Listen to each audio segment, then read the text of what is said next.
Hello, agentpreneurs, and welcome back to the Daily List Report. As always, I'm your host, Randy Shiozaki, one of the founders of ListReports, and also your host, of course, for this show. Today is no exception. We've got a great guest. We've got Brian Loebker coming on. I'm going to tell you all about him in just a second. He's a luxury real estate agent in the Sarasota, Florida area. Cracked into the luxury market, which is not a small feat. I know a lot of you want to do that. We're going to talk with him a little bit more on how he did.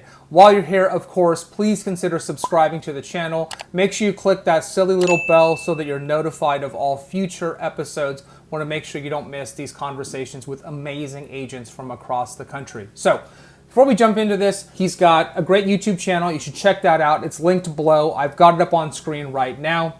Also, Instagram, of course, he's at Brian Loebker. Check him out, follow. You get a good smattering of sort of lifestyle and real estate. And I think most successful agents that I've seen and talked to do something like that. Looks quite nice in Florida, actually, now that I have it up here. But anyways, Brian served in the U.S. Marine Corps from 2002 to 2004 before getting to the real estate industry in property management.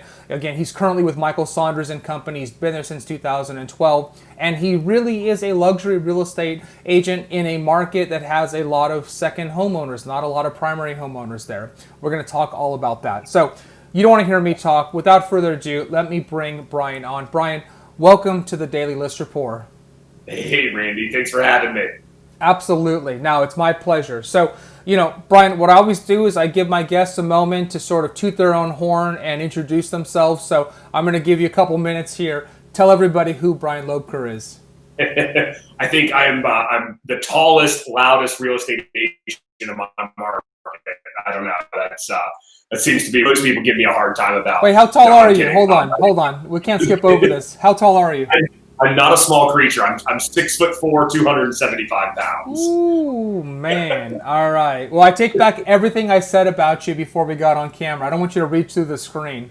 It's really fun trying to show properties with 8-foot ceilings when you're my size. I can imagine. But no, I'm like you said, I'm probably most known in my market for being one of the youngest people to successfully break into the luxury space here in Southwest Florida, Sarasota in particular, or Siesta Key Beach. If you're familiar, that's where we are. We define the luxury market at $1 million and above. And that's my specialty. I work in all price points, but I choose to focus my attention and my marketing efforts in the luxury price point. This year, as we're filming this at the end of 2020, my average sale price year to date is right around $2.5 million, which even in our market as a resort market, that's still a really awesome number. And I'm not going to lie, I feel cheesy, but it's super cool. Like, that's a cool thing to be able to say. And I'm really proud of that. So, yeah. That's a great number. I'm in Southern California, and that's a great number. So I think that's a great number anywhere, Brian. Thank you. So, Brian, I think I don't want to bury the lead here, right? Here's what everybody's wondering, right? A lot of people say, man, I want to break into the luxury market. Let me give you a parallel here. Let me see how you react to this. So, I live in tech startup land, right? I've started multiple companies, I've raised tens of millions of dollars in invested capital into the businesses.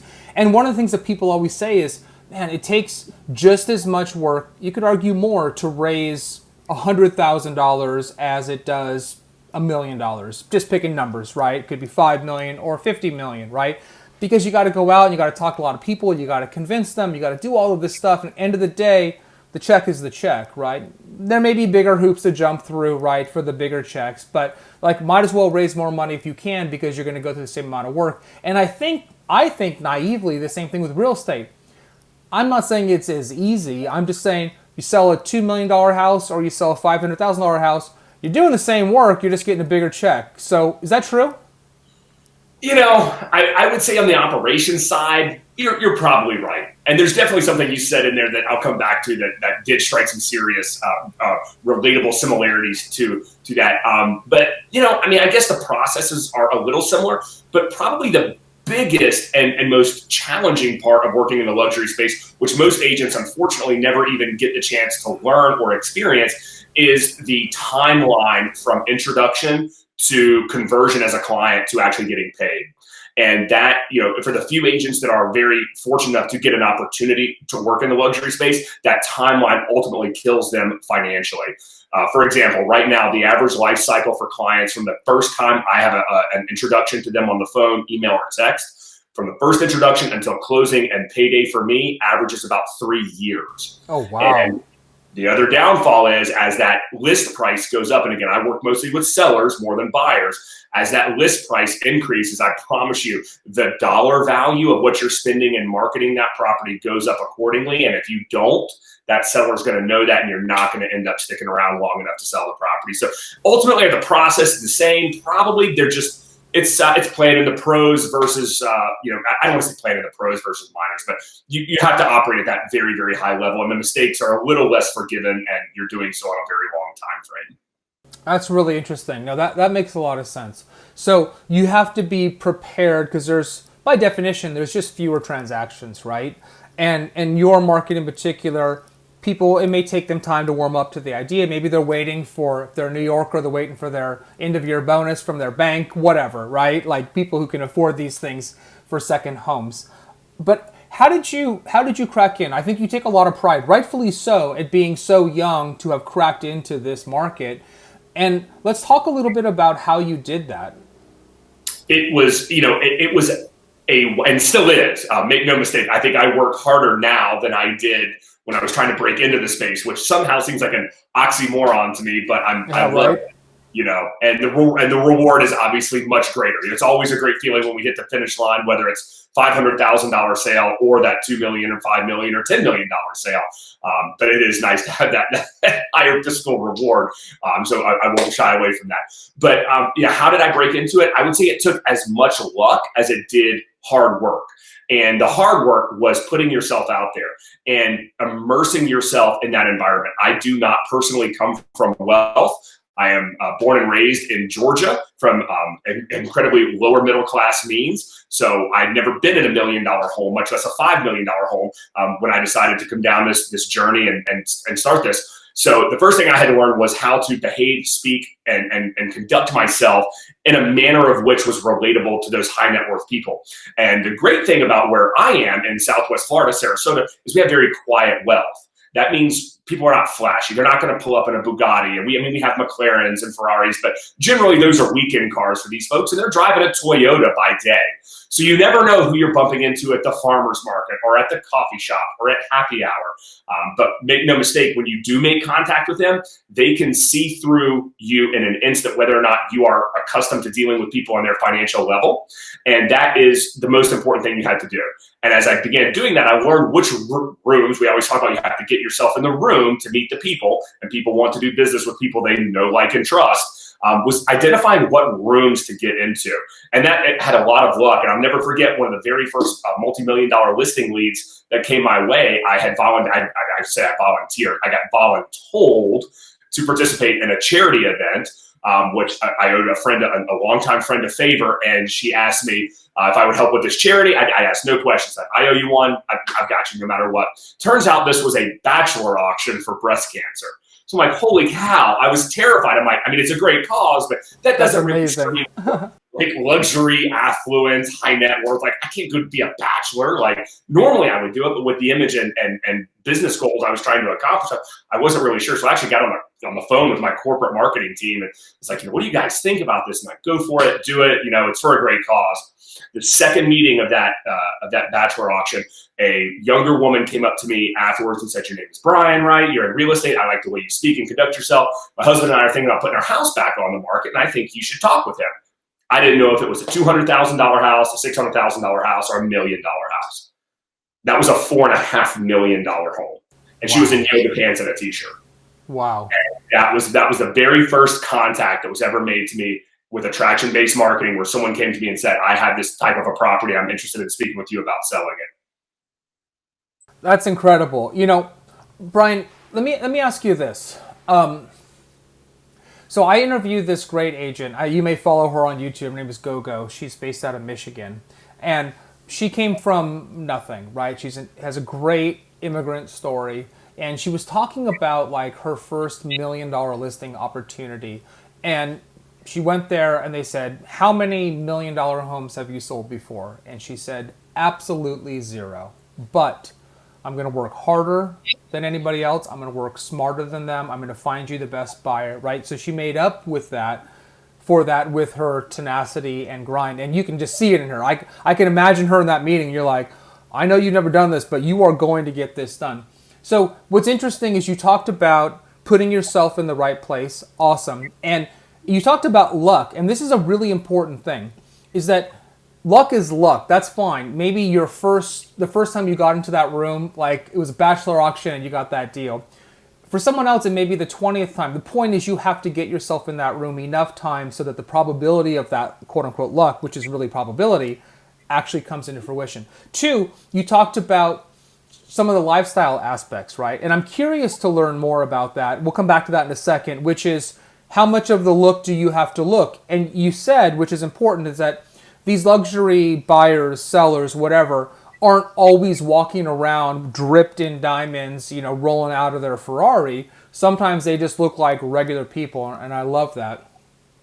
But when you were sitting there and you were trying to crack in and you got this opportunity, how did you sell yourself? Because you didn't have a track record, right? How did you sell yourself? How did you get that first deal?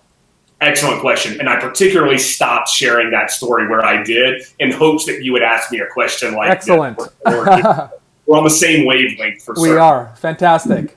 So this was amazing. So the woman makes the introduction. She goes home. She speaks to her husband. And I'm able to set the appointment. So this is an incredible opportunity. I had taken listings before, but nothing of this caliber. And again, in my market, we consider the luxury space to begin at 1 million. This is 4.5 million. So this is well into that second tier. This is a big deal. And the gentleman, and of course, it's ultra confidential who he was, but of course, a career businessman with a company that almost anyone on this podcast and would recognize if I said it out loud. Anyway, it was very nice. And at the end of the first listing interview, he looked me right in the face. And this took a lot of guts, and I respect him so much for this. He looked me right in the face and said, Brian, I like you. I think you are going to do exceptional in this business, but I cannot hire you. Because you do not have the resume in this price point, and this is a business decision for me. Wow. And I said, wow, I understand. I mean, there's absolutely no overcoming that objection because I had leaned into you had to, own the fact that I didn't have a resume. I never worked on $1 million piece of property. But, again, my big phrase is you cannot teach hungry. And that's what I have and had. But ultimately, he still wasn't comfortable. So but what I did do is I followed up, kept up, ended up getting a second meeting. He still would not hire me. Ended up getting a third meeting, still would not hire me. But between meeting 3 and 4, I had another opportunity come my way, had an opportunity at a $2 million listing. I was able to secure that listing and then go back to this gentleman and say, Mr. Seller, you are not going to be the first person to have to trust me. Other people are trusting me too. And that, in conjunction with the fact that I was the only real estate agent who was continuing to follow up with him at that point, earned me the listing. And overnight, I went from no luxury listings to $6.5–7 million worth. That's incredible. That's really incredible. Brian, I don't know where I'm going to go with this, so bear with me, right? I'm a big believer that people like story, right? That sounds obvious. Of course, people like story. We like movies. We like all of this stuff. But there's something about, I'm imagining myself, if I was in his shoes, right? And somebody comes up to me like you, let's say, or Gogo, whatever, and you see something in them because you were authentically who you were. This is key. You weren't trying to be anybody, I don't think, but yourself, right? So you got up on stage, and here's this big burly guy, former Marine, right? And you were just who you were. And that's the reason why you got these opportunities. If you were trying to be anybody other than who you were, you wouldn't have gotten them. That doesn't mean that we get every deal because we are authentically who we are. What it means is that the right people see that and they see something in us and they want to give you, in this case, a chance or an opportunity. Because even at $2 million, that's still not a small listing, right? So you're still the guy who hadn't had $1 million listing and you got a $2 million listing that you then parlayed into this $4.5 million listing. Does that make sense? Does that resonate? There's something about who you are and being authentic to that and accepting those who don't like you. 100%. And to segue from that, authenticity, I think has to be the single most important factor for an agent looking to break into the luxury market. And you have to be knowledgeable. And I think that goes without saying, but to be safe, you have to be on the absolute exceptional tip of your game when it comes to knowledge in the luxury space. You should be doing that anyway, but you have to be authentic. And imagine each of us who are probably not living in $4 million homes or $2 million homes ourselves. Imagine how many times a day, or think about how many times a day we're approached with a sales pitch or a marketing pitch, the telecom, the telemarketers, the text messages, especially as agents. We get attacked 8, 10, 12 times a day, 5, 6 days a week, and we can smell the salesmanship from a mile away and want no part of it. Well, now imagine the consumer, the true high net worth consumer, and the people and the skill set of the salespeople that are going after and sort of chasing that consumer. Like, we get the Zillow phone calls 45 times a day. We all recognize the Seattle number. We know not to take it. We get it. But imagine what these professional salespeople, people who sell private jets, $30 million private jets, or $10 million private jets, their salesmanship game is so incredibly fine-tuned because that's who their consumer is. Sniff out being sold makes us look like we're brand new to the game. They will sense you attempting to sell them light years before you get to your call to action or salesmanship point or your conversion point. That's where authenticity has to come. So when you're in the room or you're at the event, you need to be talking the talk and walking the walk with knowledge and facts about your luxury market, and let that be your salesmanship. Yeah, that's what gets their attention. That makes perfect sense. But let me ask you a follow-up to that, a very practical question, right? You said you grew up in lower middle class or were with lower middle class roots, right? So you didn't come from money. You're in Georgia, you make your way to Florida, and you have aspirations to get into the luxury market. There's still a little bit of cat and mouse, right, with kind of looking like you belong, speaking like you belong, dressing like you belong, right? There's still a little bit of that. So I'm curious about that, right? As best I can tell, you're rolling around in an Escalade now, which is nice. I'm sure when you first get out of the front, some people think you're the bodyguard, but then you quickly change their mind that you're not, right? That's what I'm seeing in my head. So, like, talk to me about that. Did you have to like reach a little bit further first? And like, I don't know, I just want to know how you did it because I think people are curious about that. Absolutely you do. And it's a very fine line of tipping that seesaw where, yes, you have to do it. No disrespect, you can't pull up to a listing presentation in a jalopy vehicle when the property's $2 million. You're being judged from that front kitchen window long before you make it to the front door. On the same token, if you go out and buy yourself a brand new Jaguar or a luxury vehicle, that's also not going to get you in the door. There's a fine line. It is, I think, again, based primarily on professionalism. I am a suit and tie guy, even down here in Southwest Florida. And that's because I respect the product and the processes. And there are times I will dial that down with clients, but ultimately I'm always erring on the side of 2 or 3 levels above in presentation from what I am. So that being said, don't go out and bankrupt yourself to go buy the luxury vehicle because you want to work in the luxury space. Make those increments small, but be hyper in tune with the little things and what you can control on a cost-effective budget. So if it's stepping it up to maybe an Audi, but the smallest, most baseline model, have a newer car. For instance, I'll be completely honest. When I first started in the business, I drove a pickup truck. I am from Georgia. I had owned trucks my entire life. I'm prior military. I'm a truck guy. That does not work in our market in the luxury space, and I learned that very, very quick. That being said, I also did not have the ability to go out and purchase a new vehicle. I'm very thankful. I have a brand new Escalade now, and I love it. It's wonderful, but didn't have that from day one. That's a new thing. My very first brand new car, as a matter of fact. So what I would actually have to do, I would have to park my pickup truck at home, and sometimes I would borrow a car from a friend. Nice. Who possibly had a company car and had like a small entry-level BMW. I would ask to borrow the car. And there were more than a few times where I would go and rent a car. Nice. And I would be going and rent some ultra high-end car, just a very nice rental car, and have it for the day because I had a chance to go on a listing presentation. I love that. See, that's what we here at ListReports, or even it's kind of a technique. It's what we call scrappy. I mean, that's it's a term that everybody understands, but like that's scrappy. And I love, for all of you listening right now, right, that more often than not is the hallmark of a successful person. They didn't, you notice what Brian didn't say, right? He didn't come on here and say, and I went out and I mortgaged my house and I got myself some baller car and like I rolled up to these meetings and like the rest is history. Like you were scrappy, Brian. You were parking far away, or you were borrowing, or maybe you were Ubering, later, whatever. Like there's ways to be scrappy about this because you are being judged. But I find a lot of agents, a lot of people, frankly, get so enamored with the idea of what they're doing that they're like, oh, this is a great reason to buy a nice car.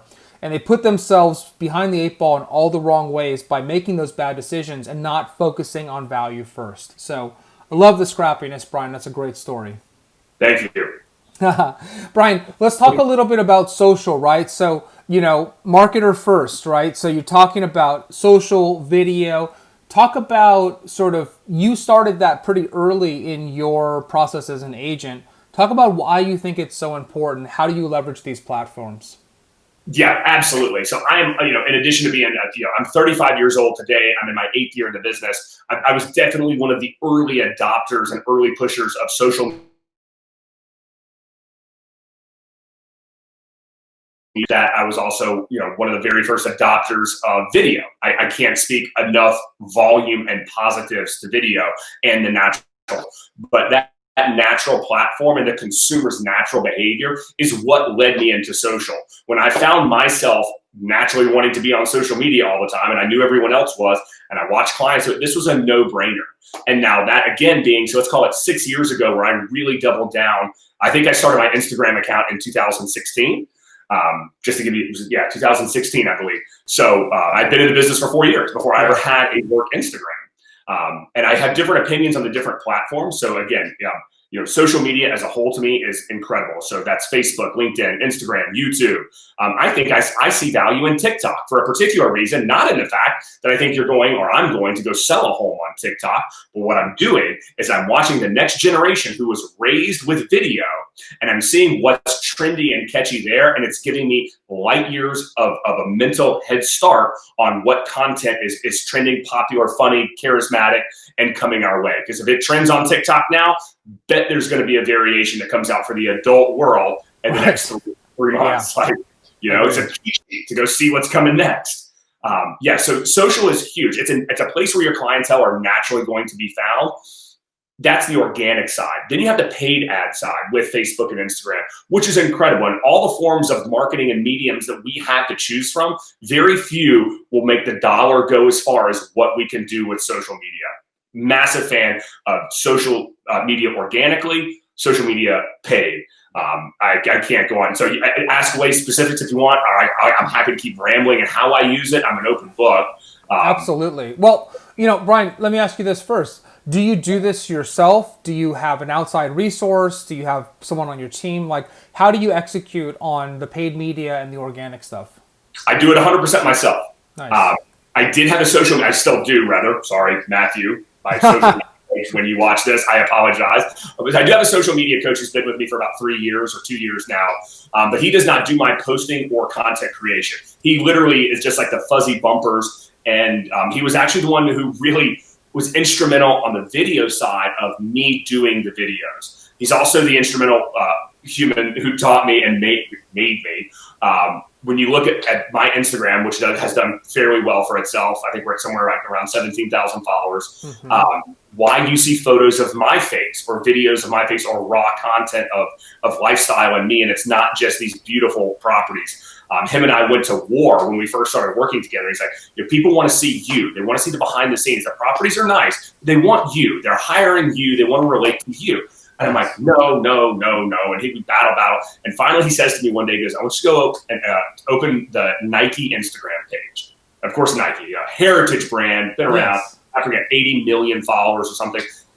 What goes back to the question, who's doing it best and how are they doing it? And when you open Nike's Instagram, how many pictures of shoes you will find? Very few. Yeah. You find pictures of people's faces. I was like, all right, fine, social media coach Matthew, I'll listen to you. Finally we get a decent picture of me that's raw, but not too raw. We post that picture, and to this day, it's one of the highest engagement rates of any post I've had. And that was the proof in the pudding that people want you. And it's true, which we believe and we practice this in all of our other things. When we're networking or we're prospecting and we're cold calling, people want to do business with people they know, like, and trust. Social media gives us a chance to begin building rapport with people you don't even know are watching you. And that's powerful. It's incredibly powerful. And by the way, all that's stuck in my head if I ever met Matthew was that his nickname should be Fuzzy Bumpers. But that's the second issue. So, okay, right, I'll get back on track here. It's so true, right? If you talk about the power and the potential of social, it is because somebody who finds you, right? Let's think about the predominant ways they found you. Somebody mentioned your name, whatever. They learned about you without necessarily having met you, or maybe they met you briefly at an event. And they're not in that moment going to get to know you at an intimate level, right? And so they go back home if they have any level of interest and they start searching for you. And there's, in my opinion, just from some background in psychology, this thing called confirmation bias, right? Which is sometimes we look at information with a bias towards confirming what we believe as opposed to disconfirming what we believe. And so I think if you had a great quick meeting with somebody at a networking event, right? And then they were thinking about selling, they went home, they look at your stuff, they're looking for reasons to like you, not reasons to dislike you. And what's so interesting about going through Instagram and looking at pictures of dogs and fishing and cars and all of that stuff is they somehow irrationally so feel like they know you. And what people have told me more often than not is that they'll get the call and it's not even a listing presentation anymore. They've already decided to hire you. You sit down, you have a conversation, you figure out the price, you sign the deal, and you go on. And it's really powerful, but it requires you, as you said and you've done, to show the breadth of who you are. Not every intimate detail of your life, but people have to be able to look at it and say, I know something about this guy. Does that make sense? 1,000%. And for everyone who's watching and getting a little fired up about video, remember this part, that when you go out there and you shoot that raw video and you think you look ugly or you look overweight, yada, yada, yada, you have lost track of the point. They want you. They don't want you in a Hollywood movie set with makeup and Photoshop. Just be you. That makes people. Not everyone's going to like you, and that's okay. They're going to move on about their way. But you're going to connect with people by being raw and being yourself. So don't feel like you need to hire a videographer or a $3,000 Sony DSL XR camera. I don't own that. I shoot raw video with an iPhone. Sometimes I go out with a videographer, and that's great. But that's expensive, even in my price point. So don't be afraid of raw video. Embrace it. That's one of the most powerful tools we have. Totally agreed. I mean, I shoot this show on my iPhone 11 Pro, which is what I carry around all day and for my business, right? Like that's literally the camera that I use here. And it could be better, but it's okay, right? It's okay. So this point I've made 1,000 times. You just made it again. You just have to be who you are. You have to be willing to accept that not everybody is going to like you, and that's okay. But the right people are going to like you. And the reality is if you're anybody other than yourself, nobody's going to like you because they can see through that. So you have to accept that. And you made another point, which is totally true, which is everybody hates the way they look on camera. Everybody. Everyone. All of us. 100%. Even movie stars talk about this. You're like, you're gorgeous and perfect. You're like, I look terrible. Look at that, I don't know, extra freckle, whatever it is. And so it's 100% true. But the best way to overcome that is to just do it. I had a thing, Brian, where for years, I used to speak at tons of conferences. I think I'm pretty decent at it. I never watched my videos, never, which is a bad thing because that's how you learn. I just couldn't watch my own face, right? I couldn't hear my own voice. And then I started doing this thing and I started watching them. And at first I'm sitting here at home, I'm in my home office, right? Looking at this little camera, talking to people out in the world. I'm like, this is the craziest thing. And now it feels like second nature. Why? Because I just did it and I did it again. And now my voice sounds okay, right? My face, not bad. Keep the camera above my waistline. You don't see my love handles. Like, I'm good, right? Like, you make those adjustments. But here's the last thing. I know I'm rambling. This is also the power of Instagram stories. I love Instagram stories because they are ephemeral. They go away. They don't last forever. They're not part of the official permanent record, right? And what I've seen agents do to great success with stories is they just show their hustle, right? You got a hustle sign right behind you, right? They show their hustle. They're like, Hey, it's 5 a.m. I'm up at the gym. That's what I'm doing right now, right? 6 o'clock, I'm responding to emails. 7 o'clock, here's my shake. 8 o'clock, I'm going listing presentation. Oh shit, something fell apart and I got a deal to fix over here. That's what I'm doing. Now it's dinner time. Now it's time to fish, whatever it might be. You show little glimpses into that. And I think that that's powerful because people have to be able to remember you over time. And stories are a great way to do that. Sorry, dude, I don't usually talk that much, but I just talked a lot. Yeah, and it's funny what you said earlier about speaking at conferences before. I am very fortunate to be a strong public speaker. Mm-hmm. If I'm standing in front of 500 or 1,000 people in person, for some reason, for some higher power, it just doesn't bother me. And I recognize it's a massive fear for people all over the world. Has been, I'm thankful I don't have it. Take a video camera, my face, and I act like a child. My knees start sweating. So funny, isn't angry, it? Terrified. Oh, yeah. And I remember for one particular part last year, I think I went like 60 or 90 days for some reason and had not shot a video, whether I got busy or life happened. And after that 2 or 3 month break, where I was on a roll and I was getting over my fear of camera, or at least accepting the fact that this is how I look, like it or don't. But after I took that little break, trying to get started again, oh man, that's terrible. Don't take a break. Don't take a break. Keep yourself in front of the camera. I couldn't agree more. Brian, I can't believe it, but it's been 30 minutes. We're just rambling away, but this is all really good stuff. I hope actually maybe we can have you back on. We can talk a little bit more about some of the tactics and specifics with social and luxury market. This is really fascinating stuff to me, and I know our agentpreneurs out there love this as well.